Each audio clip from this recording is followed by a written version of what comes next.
요한복음 12장 1절에서 8절까지 말씀입니다. 요한복음 12장 1절에서 8절까지 말씀입니다. 제가 가진 신약 성경으로 167면에 있습니다. 다 찾으신 줄로 알고 요한복음 12장 1절부터 8절까지의 말씀 저와 여러분이 한 절씩 교독해서 읽고 마지막 8절 다 함께 읽도록 하겠습니다. 제가 먼저 봉독합니다. 6월절 엿새 전에 예수께서 베다니에 이르시니 이곳은 예수께서 죽은 자 가운데서 살리신 나사로가 있는 곳이라. 거기서 예수를 위하여 잔치할새 마르다는 일을 하고 나사로는 예수와 함께 앉은 자 중에 있더라. 마리아는 지극히 비싼 향유 곧 순전한 나드 한 근을 가져다가 예수의 발에 붓고 자기 머리털로 그의 발을 닦으니 향유 냄새가 집에 가득하더라.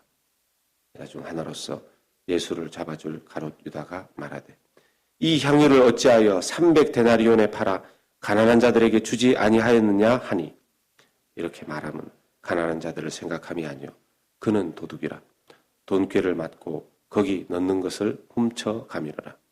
예수께서 이르시되 그를 가만두어 나의 장례할 날을 위하여 그것을 간직하게 하라.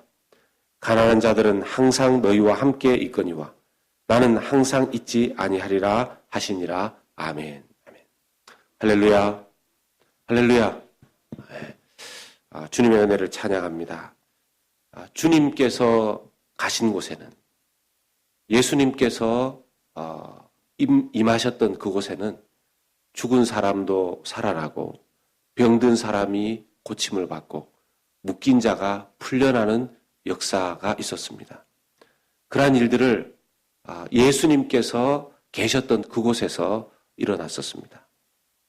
그러한 역사가 오늘도 우리 주 예수님을 부르고 믿고 모시고 예배하는 그 공간에 또 그것을 믿는 자들에게 일어날 수 있기를 주님의 이름으로 축복합니다. 베다니는 죽은 나사로를 예수님께서 살리셨던 곳입니다. 예수님께서 이 땅에 보여주신 기적 가운데 여러 가지 기적이 있었지만 큰 기적 중에 하나가 죽은 사람이 살아나는 기적이죠. 죽은 사람이 살아나는 그런 기적이 오늘날 영혼을 살리는 그런 기적으로 이 땅에 복음을 듣는 자들, 예수님을 믿는 자들에게 일어나게 되는 줄로 믿습니다. 그 베다니를 예수님께서 다시 방문하게 되신 것이죠. 그런데 지금 예수님이 머무신 장소를 말할 때 베다니에 이르셨다고 하지만 이 장소는 죽었던 나사로를 살리셨던 나사로의 집이 아니라 문둥이 시몬으로 불렸던 시몬의 집으로 학자들이 봅니다. 이 베다니에 죽은 나사로뿐만 아니라 예수님께서 문둥이 시몬이라는 자를 또 고쳐주신 적이 있었습니다. 그런데 그 문둥이 시몬이라는 사람의 집에 이렇게 잔치하도록 모인 것을 보면 아마 그 나병 환자였던 시몬이라는 사람은 깨끗하게 고침을 받았을 것이라는 것이죠. 왜 그렇습니까?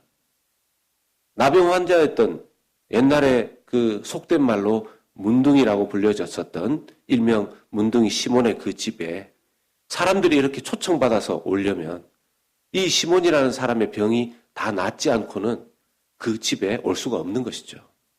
사람들이 모였고 거기에서 잔치를 할 수 있었다라면 분명히 시몬은 깨끗함을 입었다라는 것입니다.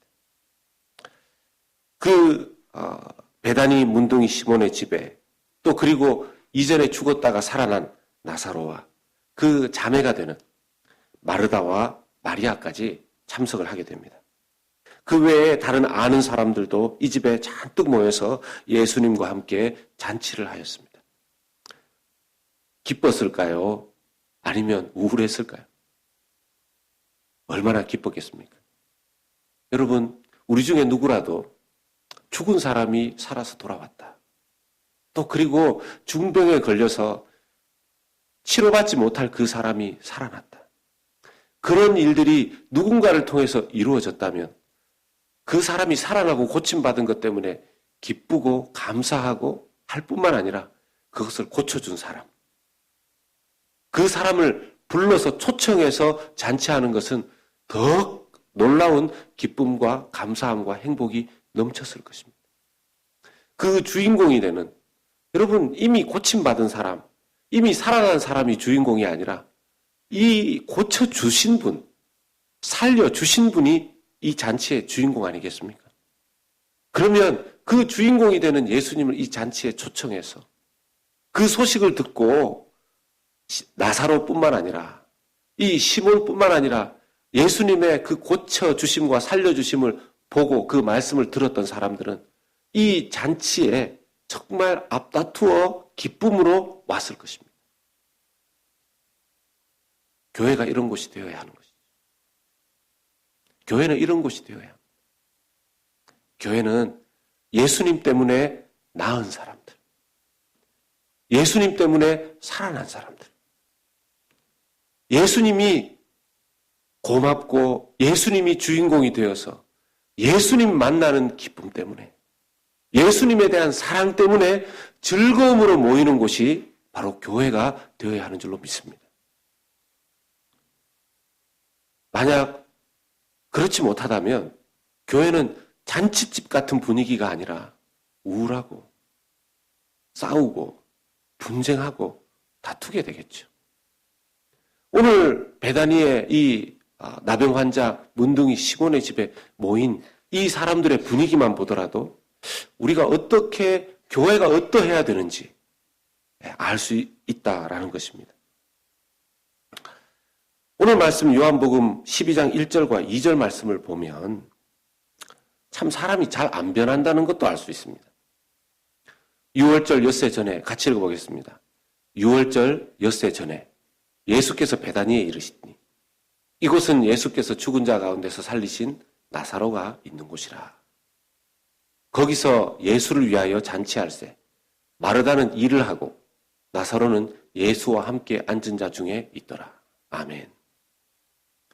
여러분, 이전 나사로를 살리러 예수님께서 오셨을 때 그때에도 마르다는 늘 일하는 사람이었습니다. 마리아는 예수님의 말씀 듣고 있었고, 사람이 잘 안 변합니다. 마르다는 지금 이 잔치집에서도 또 일을 하고 있습니다. 마르다의 예수님을 향한 사랑 표현이 일하는 것이었어요. 우리가 마르다를 막 뭐라고 야단칠 수 없습니다. 왜냐? 마르다는요, 예수님을 정말 사랑했습니다. 사람마다 자기의 사랑을 표현하는 방식이 좀 다릅니다. 옛날 어르신들은 자녀들을 만나면 꼭 이렇게 묻습니다. 출가한 자녀도 그렇고 학교 가 있는 자녀들한테도 밥 먹었냐? 전화통화를 하면 밥 먹었냐? 무슨 요즘 밥 못 먹고 사는 사람이 어디 있습니까? 그런데 전화하고 연락 닿으면 밥은 먹었냐? 이게, 그래서 어떤 자녀들은 미국에서 태어났거나 자란 자녀들이 보통 자기 친구들이나 부모님에게 바라는 사랑의 소통 방식이 뭘까요? 네, 사랑한다? 보고 싶었다? 잘 지내냐? 만나면 허그하고 그런 거잖아요. 근데 어떻게 옛날 부모님들은 전화하거나 연락하면 밥 먹었냐? 밥 먹었냐? 이걸 착각하고 오해하면 자녀들이 이렇게 생각할 수 있죠. 아니, 우리 부모님은 나를 사랑한다는 말은 안 하셔. 사랑한다는 말은 안 하시고 맨날 말씀하시는 게 밥 먹었냐? 밥 먹었냐? 이것도 문화의 차이고 이것도 사랑 표현의 차이라는 것입니다.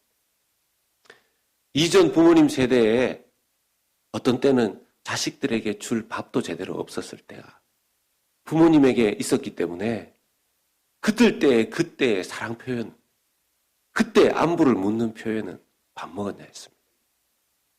그래서 그냥 그 사람의 눈으로 보이는 것뿐만이 아니라 그 사람이 그냥 말하는 것뿐만 아니라 그 사람 마음의 중심에 사랑이라는 동기가 들어있는지를 볼 수 있어야 된다는 것이죠. 그래서 밥 먹었냐라는 그 표현이 다르게 들려야 되는 것이죠. 사랑한다. 사랑한다. 이런 표현으로 들려야 서로가 소통이 되는 것입니다. 마르다에게 있어서 예수님의 사랑 표현은 일하는 것이었습니다. 저희 어머니도 제가 어쩌다가 몇 년 만에 한 번씩 집에 가면 사랑하는 아들이 왔는데 몸도 불편하신 분이 앉아서 도란도란 이야기를 나누셔야 되는데 이미 제가 도착하기도 전에 계속 일하고 계시고 도착을 해도 계속 일을 하고 계시고 제가 그 집에서 나올 때까지도 계속 일을 하시려고 해요. 뭘 먹을 걸 만들어줘야 된다는 겁니다. 그런데 그게 자식에 대한 사랑 표현이라는 것이죠. 그리고 그때 기적적으로 살아났던 형제 나사로, 그는 지금 무엇을 하고 있습니까? 2절의 말씀을 보면 요한복음 12장 2절 말씀 하반절에 나사로는 예수와 함께 앉은 자 중에 있더라. 예수와 함께 앉은 자들. 여러분, 예수님과 함께 앉은 자들이 무엇을 의미합니까?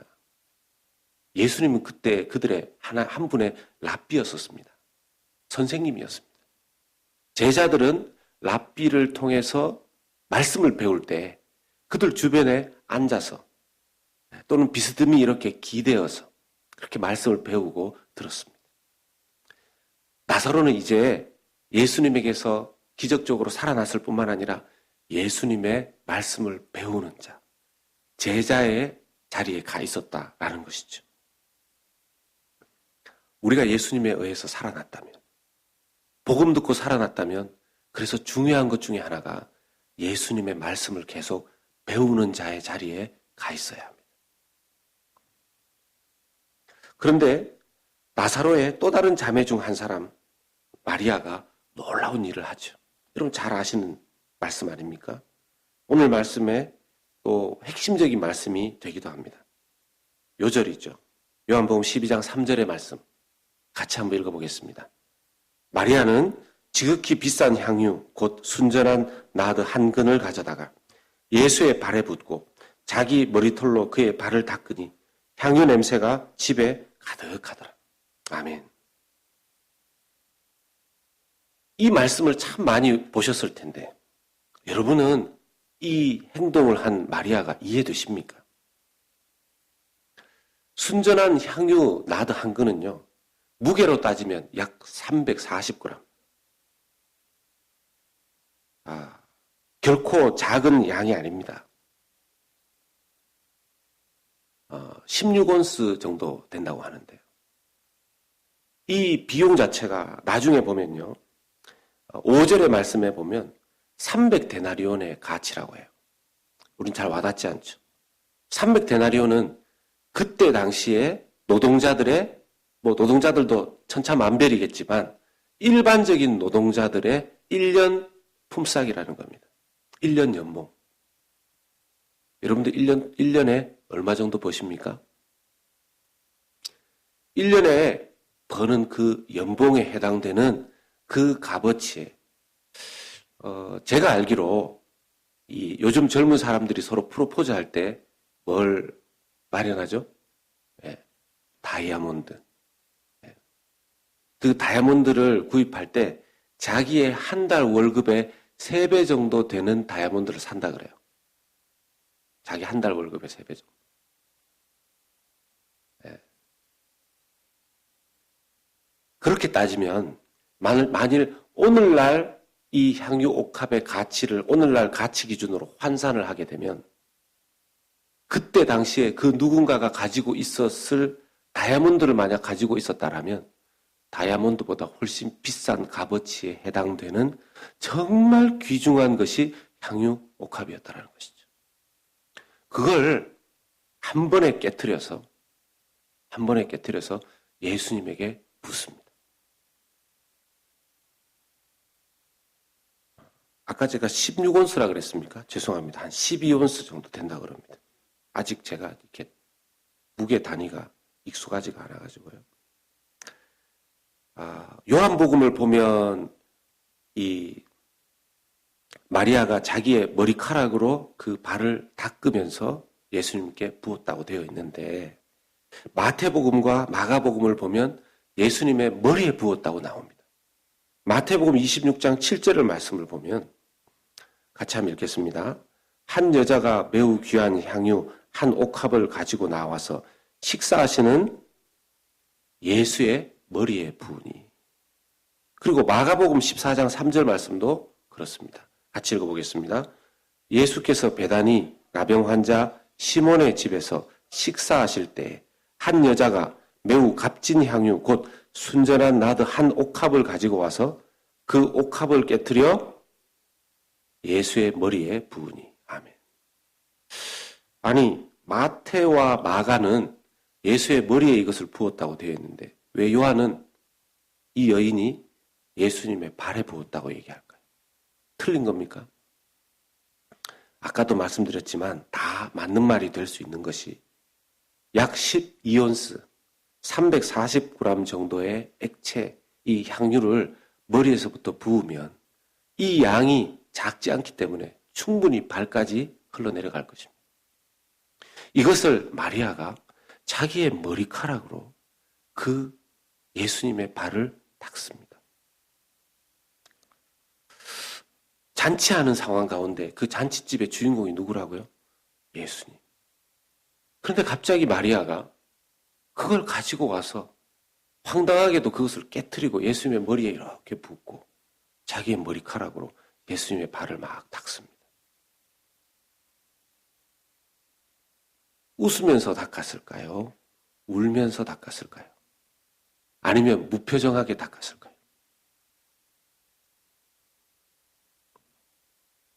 사람들이 이 모습을 보고 굉장히 당황했을 겁니다. 그때 한 사람이 그 황당한 분위기를 깨트리고 이렇게 말합니다. 오늘 요한복음 12장 5절 말씀입니다. 읽어보겠습니다.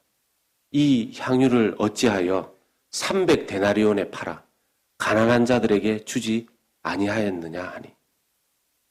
누군가가 이런 해석과 이런 말을 내놓습니다. 누굽니까?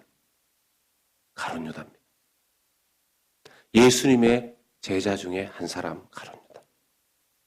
여러분, 그 황당한 상황 속에서 한 사람이 자기의 해석을 내놓습니다.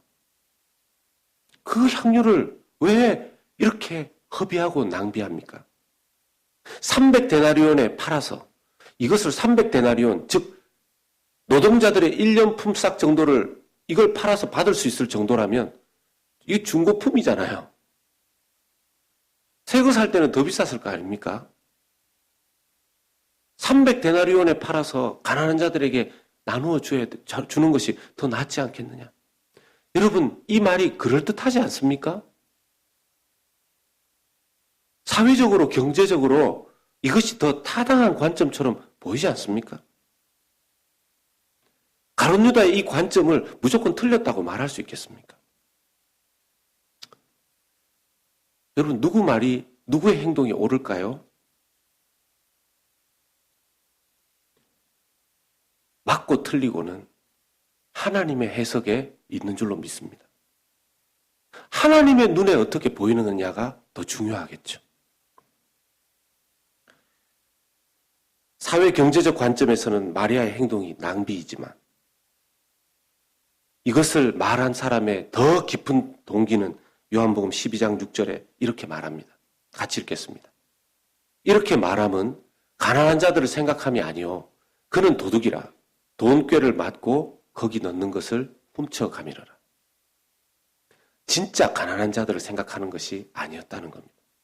표면적으로는 뭡니까? 사회적, 경제적인 논리를 이야기하는 것 같지만 실제로는 그게 아니라는 거예요. 더 중요한 게 있습니다. 예수님을 3년 동안 따라다녔던 예수님의 제자입니다. 가룟 유다가 예수님을 위해 봉사도 했습니다. 3년을 따라다니면서. 돈꾀를 맞는 일이 결코 작은 일은 아니었을 거예요.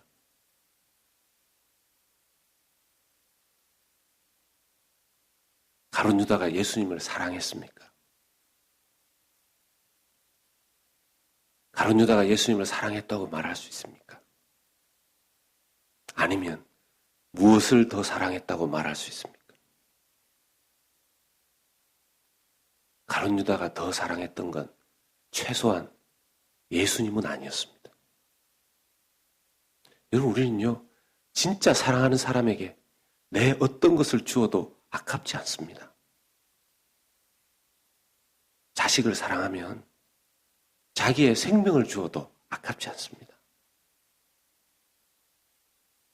가룟 유다는 예수님을 위해서 봉사하는 삶을 3년을 그 곁에서 살았지만 그의 마음속에 예수님을 향한 사랑은 물질보다도 적었습니다.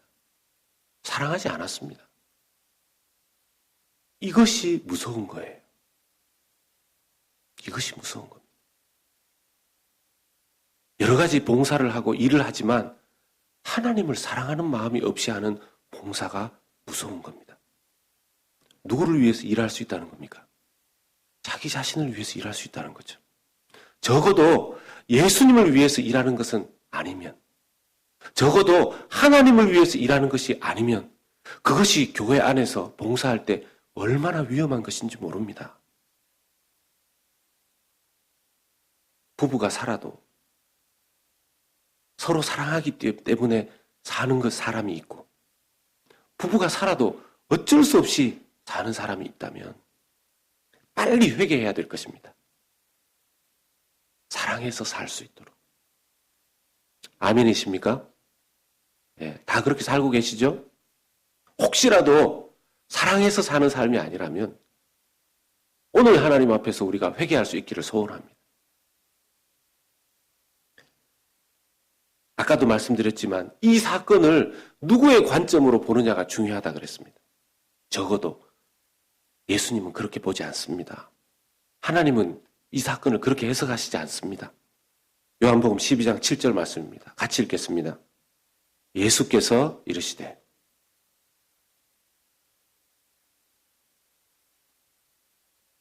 아멘. 예수님은 가만히 두라 그랬습니다.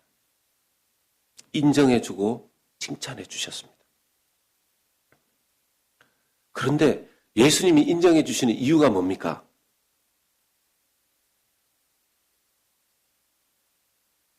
예수님이 인정해 주신 이유가 뭐죠? 나의 장래할 날을 위해서 라는 단어를 쓰십니다. 여러분, 오늘 요한복음 12장 1절 말씀해 보면 6월절 엿새 전에 이렇게 시작합니다. 이 6월절이 어떤 6월절일까요? 예수님 언제 돌아가셨죠? 일반적으로 6월절에 돌아가셨다고 우리는 그렇게 해석합니다. 받아들입니다. 여기서 말하는 6월절이 예수님 돌아가시는 6월절이에요. 예수님 돌아가시기 약 일주일 전. 마리아가 예수님 장례할 날을 예비하는 향유 옥합을 깨뜨렸다는 겁니다. 자, 여기서 마리아가 예수님 일주일 후에 돌아가시는 걸 알았을까요? 몰랐을까요? 알았을까요? 몰랐을까요? 어떤 주석을 보니까 이렇게 해석을 했어요. 단지 존경하는 자에 대한 감사의 의미로 자신도 알지 못하는 사이에 예수님의 장례를 예배하는 큰일을 했다. 저는 이 주석도 일리가 있다고 생각합니다. 그런데 제가 이 말씀을 계속 묵상하면서 저는 마리아는 예수님 곧 돌아가실 것을 알았다. 그런 깨달음이 왔습니다. 그래서 제가 저처럼 그렇게 본 사람이 있는가 찾아봤어요. 이전 온누리 교회를 섬기셨던 고 하영조 목사님. 이 성경 해석을 이렇게 했습니다. 예수님께서는 이 여자는 나를 장사 지내고 있구나라고 알고 계셨습니다. 6월절 어린 양으로서 6일이 지나면, 일주일이 지나면 처형당할 것을 이 여자는 알고 있었습니다. 예수님이 일주일 후에 십자가에 못 박힐 것을 이 여자는 알고 있었습니다. 이게 비전인 것입니다. 비전이 그냥 착한 일을 하는 것이 아닙니다. 다른 사람은 다 모르는데 이 여자가 즉각 알았던 이유가 뭘까요? 여러분, 교회를 다니면서 예수님의 말씀 앞에, 늘 하나님 앞에, 말씀 앞에 있으면 우리도 모르게 예수님의 마음을 다 알게 됩니다. 그게 비전입니다. 이러한 비전을 여러분들도 가지시길 바랍니다. 아멘. 여러분도 아멘이십니까? 마리아는 이전에 자기 오빠 나사로가 죽었을 때에도 예수님의 말씀 들었던 사람입니다. 늘 하나님의 말씀 앞에, 늘 하나님 앞에 있었던 이 여인에게 이 비전이 열린 것이죠. 마리아가 예수님 말씀 가운데 하나님 은혜 앞에서 예수님의 마음과 비전을 보고 알게 되었다는 것입니다. 우리도 마리아와 같이 예수님의 사역의 방향, 예수님의 마음, 예수님의 심정, 예수님 다시 만날 날을 사모하고 소망하는 그 비전이 열리는 저와 여러분들 되시기를 예수님의 이름으로 축복합니다. 이게 얼마나 중요할까요? 이 비전이 열리면 예수님께 향유 옥합과도 같은 것을 드리는 인생이 되는 것입니다. 하나님께 드리는 것이 늘 아까운 이유가 뭘까요? 하나님께 드리는 것이 늘 아까운 이유가 뭘까요? 분명히 자기의 몇 살 지나면 다가올 리타이어는 너무나 확실하게 자기 눈에 보이기 때문에 은퇴 준비를 하는데 곧 언젠가 반드시 오실 예수님에 대한 비전이 열려지지 않았기 때문에 우리는 예수님에게 투자하는 것이 너무나 아까운 것입니다. 누군가가 믿는데요. 제가 죽으면 예수님 만날 것을 믿는데요. 머리로는 믿는지 모르지만 그의 실제는 아닙니다. 왜요? 예수님에게 지금 무엇을 드리며 살아가는 인생인가를 돌아보면 답이 나옵니다. 내 말이 답이 아니고 내 삶이 답입니다.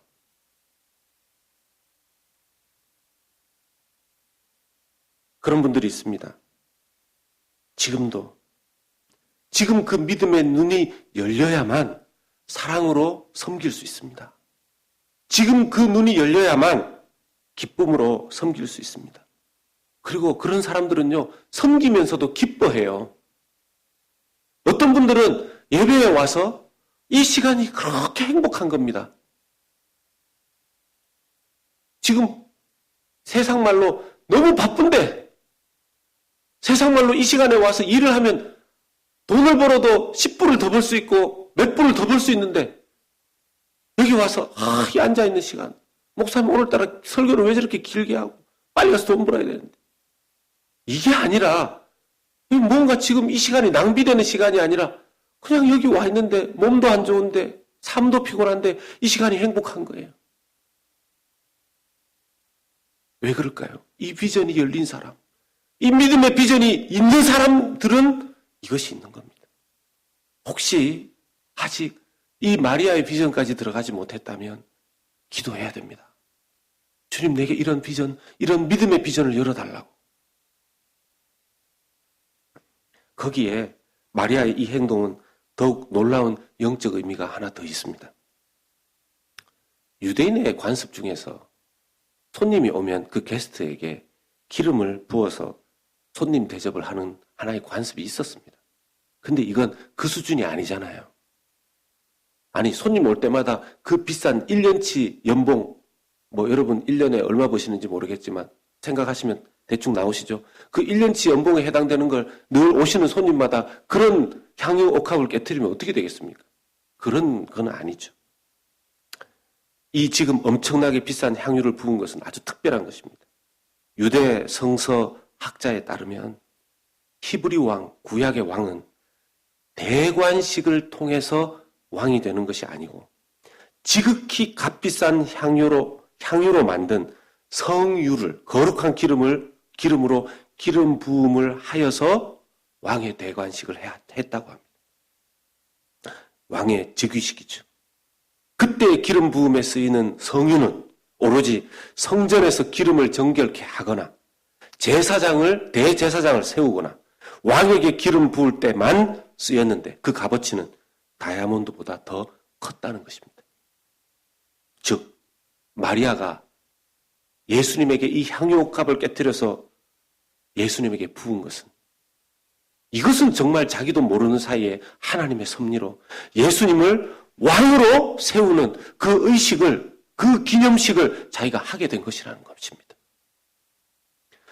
왕으로서 구약의 기름 부음 받은 그 사람은 왕이 되어서 그 왕이 지나다닐 때마다 그 기가 막힌 향유의 향기가 온 그 왕국에 가득했을 것입니다.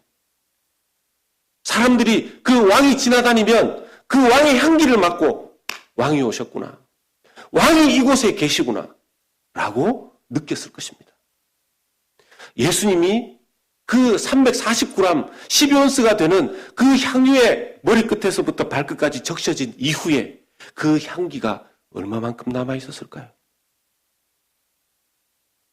매일매일 샤워하는 그런 문화가 아니었다면, 그리고 단순히 옷에만 그 향유의 향기가 남아있는 게 아니었다면 예수님 향유옥합의 향기는 그 발까지 닦은 덕분에 예수님 6일 6월절 십자가에 못 박히시는 그 순간에 로마 병사들이 채찍질하고 옷을 벗길 때에도 어디선가 알 수 없이 흘러 자기에게 맞게 하는 향기.